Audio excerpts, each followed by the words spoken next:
Good morning बच्चों। Good morning sir.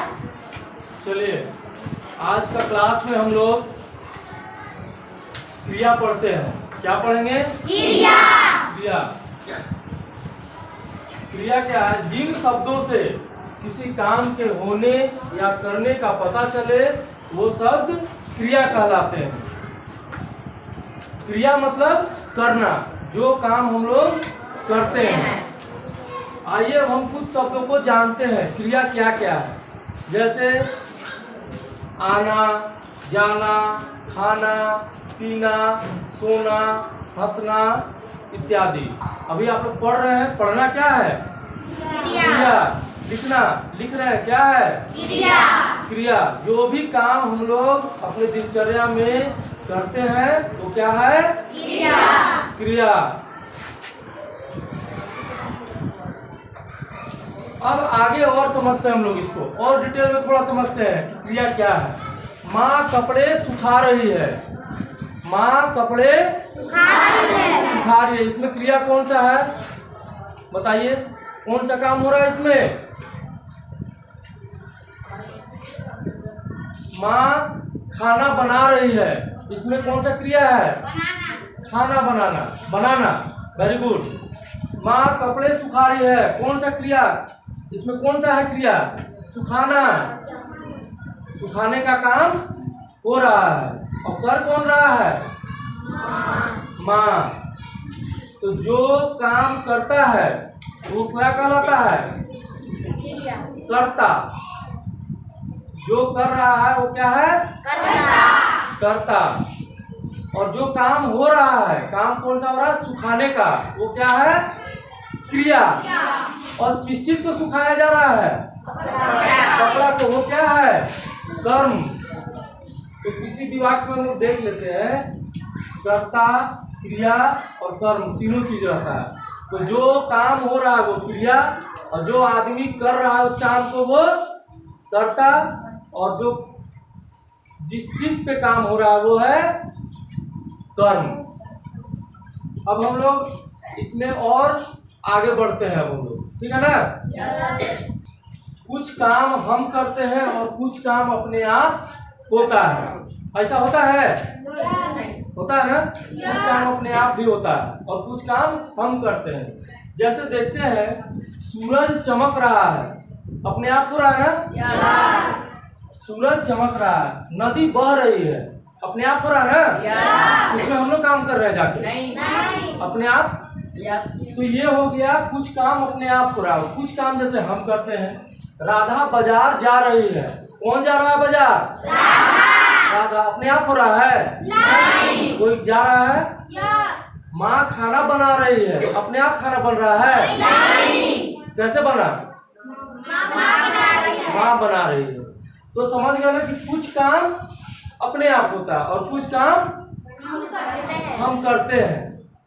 अब हम आगे बढ़ते हैं। हम जानते हैं कि क्रिया दो प्रकार के होते हैं। क्रिया कितने प्रकार के होते हैं? दो प्रकार के। सकर्मक क्रिया और अकर्मक क्रिया। कौन कौन क्रिया? सकर्मक क्रिया।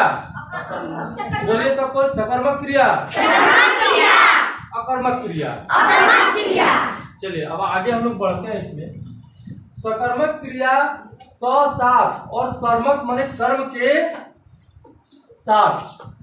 कर्म के साथ जो क्रिया होता है वह सकर्मक क्रिया कहलाता है। समझ गए? जो क्रिया कर्म के साथ की जाती है उसे सकर्मक क्रिया कहते हैं। जैसे कुछ उदाहरण के द्वारा आप लोगों को अभी हम आगे बता रहे हैं। अमन पुस्तक पढ़ रहा है। इसमें क्रिया कौन है? पढ़ना। कर्म कौन सा है? कर्ता कौन है इसमें? Aman. Very good. Rupa carrom खेल रही है। इसमें क्रिया कौन सा है? खेलना। कर्ता कौन है इसमें? रूपा। अब कर्म कौन है?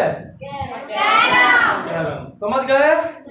किसी को कोई प्रॉब्लम नहीं? आगे बढ़े? चलिए ठीक है। चलिए आगे देखते हैं।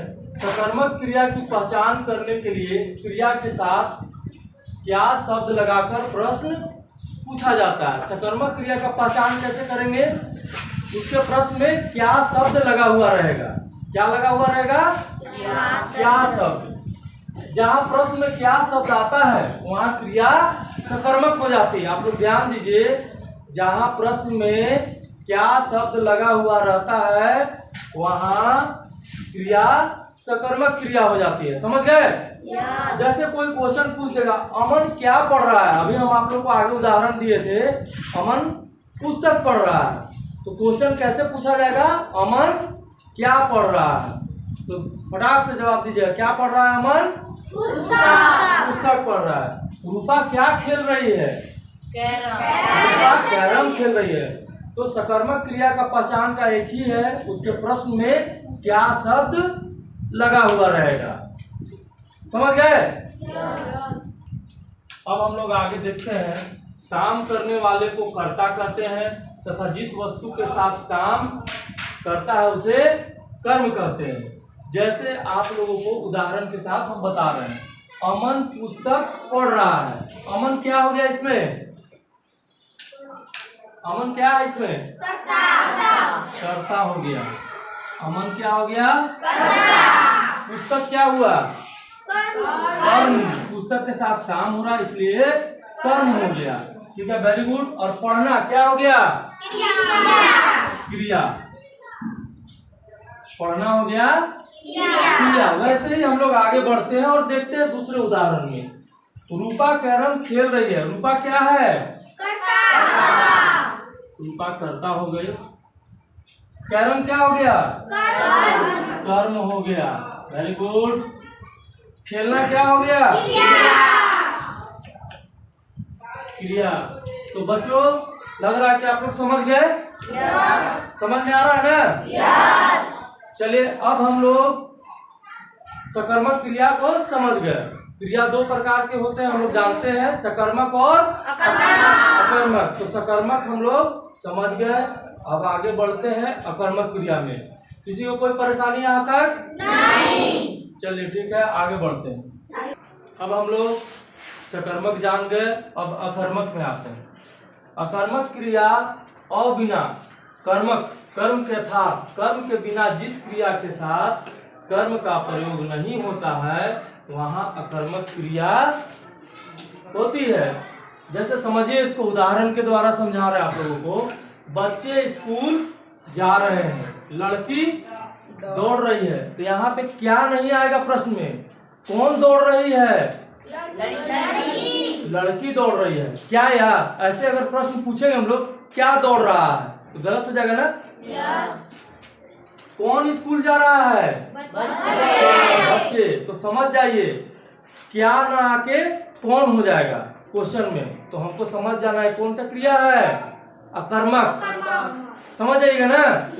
और जिस प्रश्न में क्या आएगा वह कौन सा क्रिया हो जाएगा? सकर्मक। जिसमें प्रश्न में क्या आएगा वो सकर्मक, और जिस प्रश्न में कौन आएगा वह अकर्मक। समझ जाइएगा।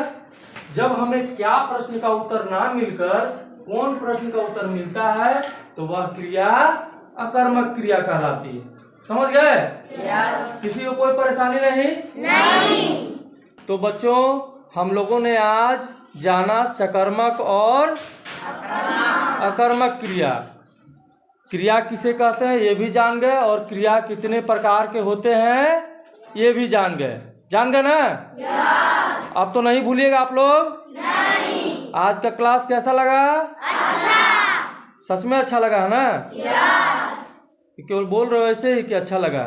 अच्छा लगा। और समझ में किसको किसको आया? हाथ उठाकर दिखलाइए कि हाँ, हमको समझ में क्रिया आ गया। और इसको घर पे फिर से, चलिए हाथ नीचे, फिर से रिवीजन करेंगे। फिर मिलते हैं हम लोग अगले दिन नेक्स्ट क्लास में। Thank you.